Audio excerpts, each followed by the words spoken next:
কল্পনা করো, তোমাকে জীবন্ত আগুনে ছুড়ে দেওয়া হয়েছে।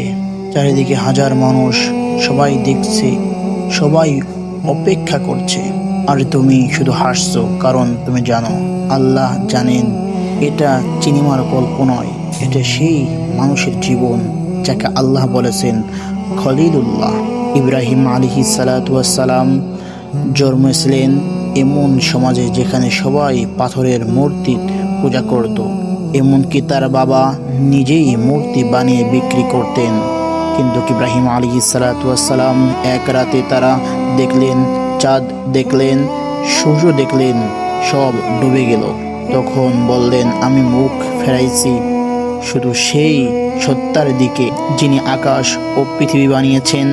একদিকে পুরো শহর উৎসবে বাইরে গেল। ইব্রাহিম আলাইহিস সালাতু ওয়াস সালাম একই মন্দিরে ঢুকলেন, এক এক করে সব মূর্তিগুলো ভেঙে ফেললেন, শুধু বড়টা রেখে তার গলায় ঝুলিয়ে দিলেন কঠোর।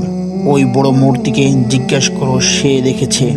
সবাই চুপ, কারণ পাথর কথা বলে না, এটা সবাই জানতো।